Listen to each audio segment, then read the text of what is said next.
Let's do a flip through of my reading journal so I can show you the pages that are created in June. Hi everyone, welcome back to my channel, and if you're new, welcome, I'm Stefania.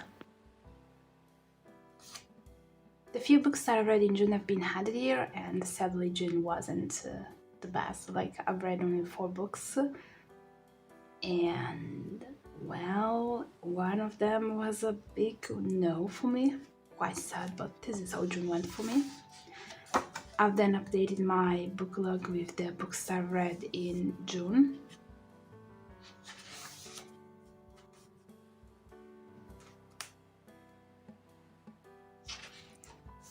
A reading tracker, I've done it again. I've read a little bit each single day, so my monthly goal has been reached and it's perfect for me. I am quite surprised that I managed to do it because, as I said before, summer is like let's say it's the season in which I read the less because of work, and so I'm pretty happy with how June went. I've then updated my 2025 books read with the books that I've read in June.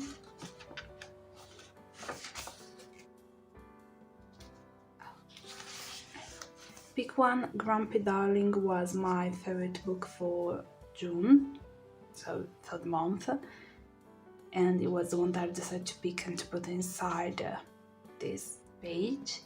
And now from July on, I will simply start adding the books that are gonna go against the first 6 books of the year. Favorite books, nothing changed because I haven't read anything that was a 5 stars for me in June. Monthly reads, I've added here the 4 books. Cerbero Book Club, okay, leggiamo con le streghe. I don't think there's a point in still talking about it. I don't know why I also keep adding it in my monthly stats, but I'm not using it anymore because simply we aren't reading anything altogether anymore.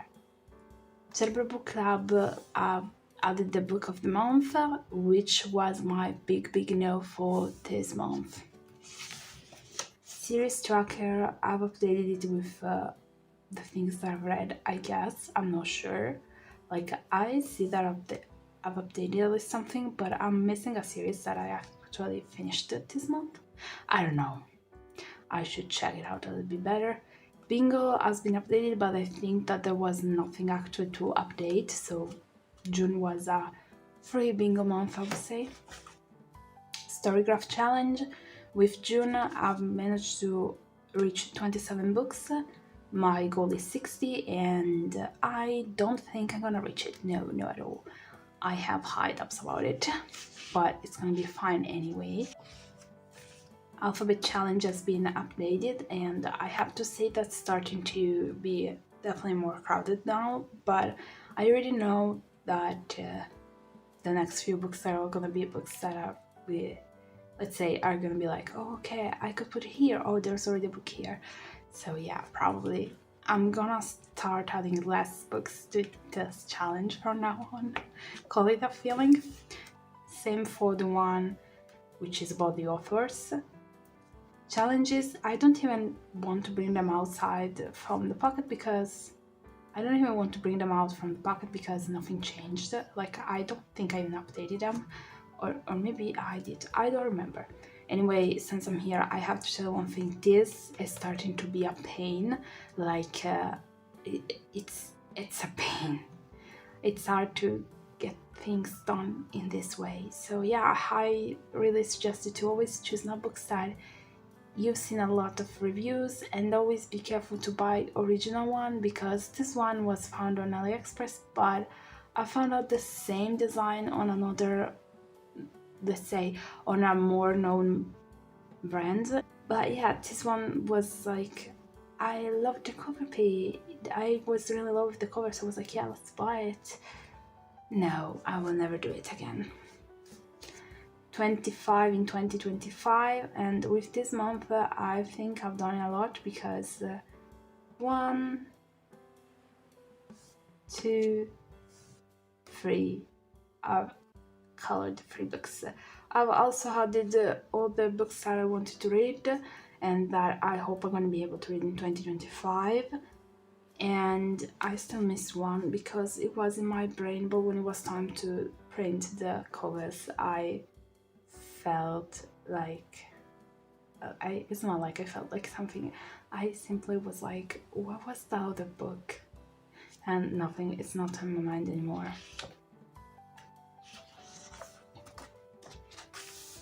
Genre tracker has been updated, same for my TBR. My TBR was quite interesting because I think that with June, yes, it's the month in which I've ended up having more books in my TBR compared to the other months.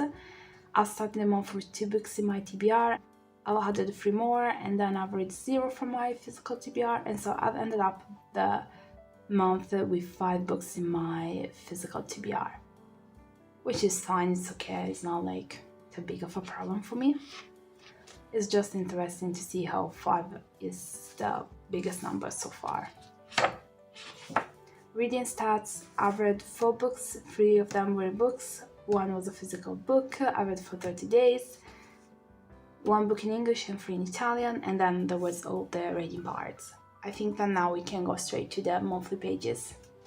As always, the Plan With Me video is online, so you can check it out on my channel if you want to.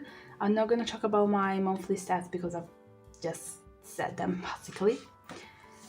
Monthly view and reading tracker, I'm just gonna try to do them both together because there's not so much that I have to say. As you can see, it was a month with only a few books. I started one, but then I finished it in July, so it's not gonna be in this video. The reason why I've read only 4 books this month, it's crystal clear from my monthly view, which is that each single book took me forever. Like the first one took me 7 days, and let's not talk about this one, which was one that I wasn't liking or enjoying it while reading it, but it was for the book club, and so I was like, you know what, don't DNF it. You want to go to the meeting to talk about it, and so you want to finish it. You just know it deep down. It took me forever, and no, it wasn't a long book. Simply was a book that I wasn't enjoying. Reading tracker, there's nothing more to say, if not that I reached my monthly goal. I think that now I can start talking about the few books that I've read. As always, I'm gonna try to just say a few words and not go too much in details about what I didn't like or what I loved about them, because I swear it's gonna be a spoiler after another, and I don't want to do that. First book, Two Twisted Crowns, and I loved it. 4 stars. I was surprised about the fact that it was focusing so much on other characters. Don't get me wrong.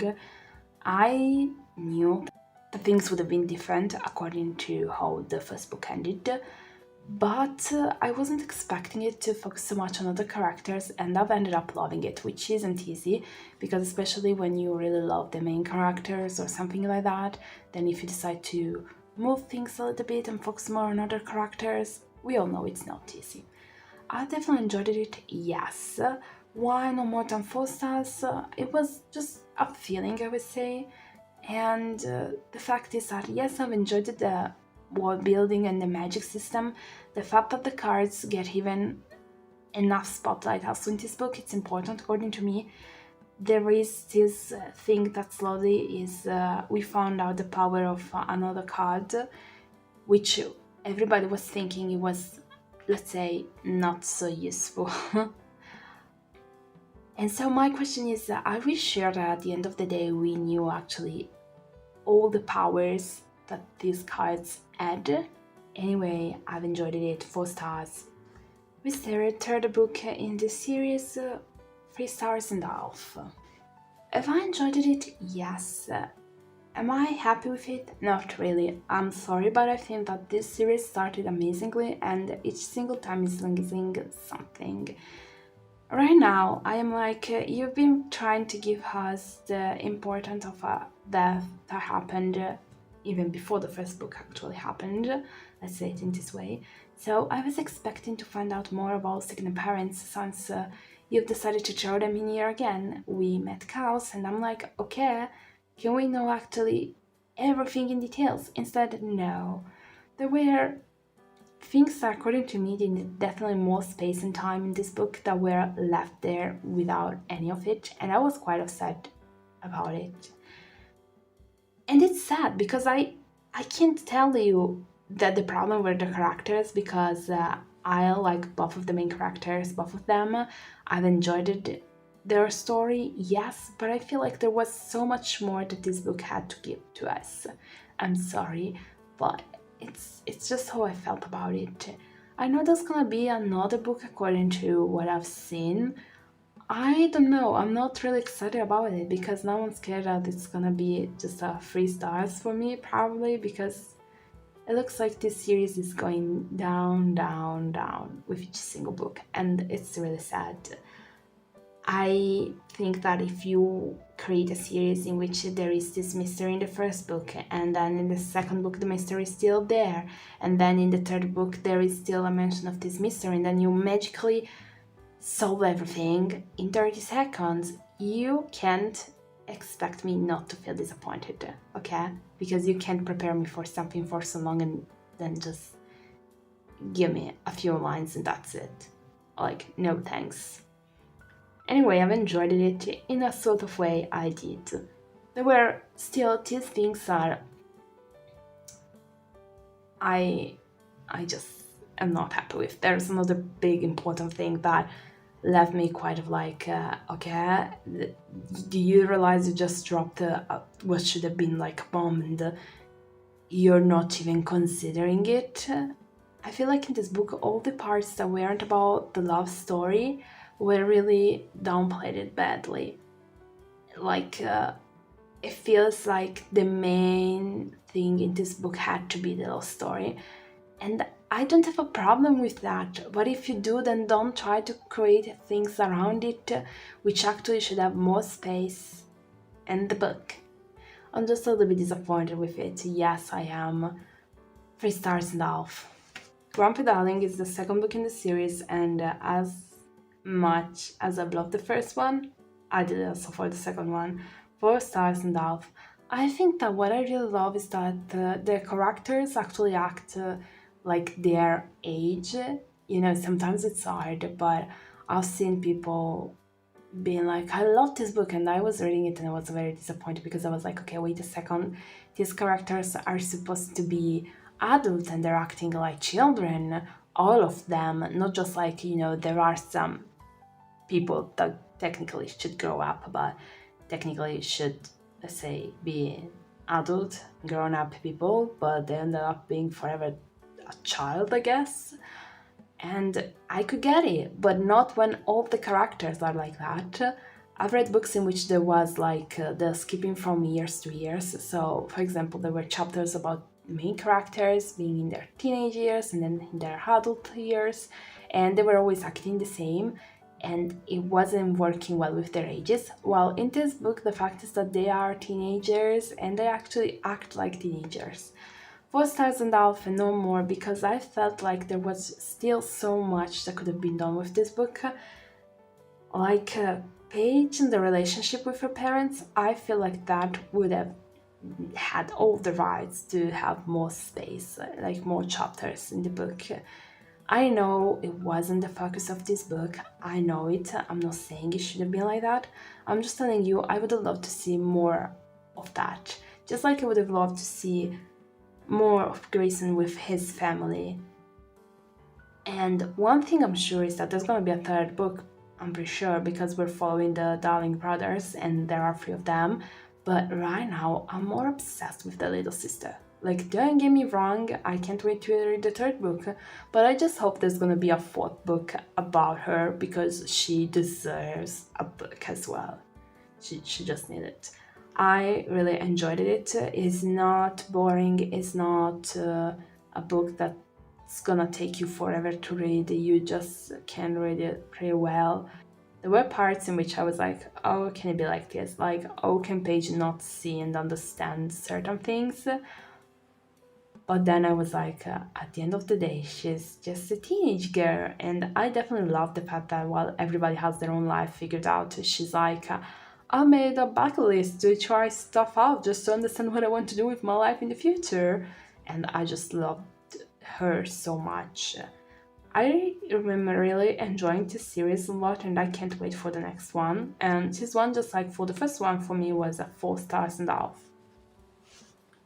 Then it was time for Segreti che sussurriamo alle ombre, and here's the thing, this is an Italian book, so I will not talk too much about it here because it hasn't been translated, but it was a 1.5 stars for me. It wouldn't be only a 1 star if everything that could have been wasn't in there. This book has so much potential, so much, and everything got just, let's say it this way, it's just like they were like, what we should put in this book, what should it be about, and they have so many things, and they just decide to take it all and throw it in the trash, to just leave as something that's empty. I'm sorry.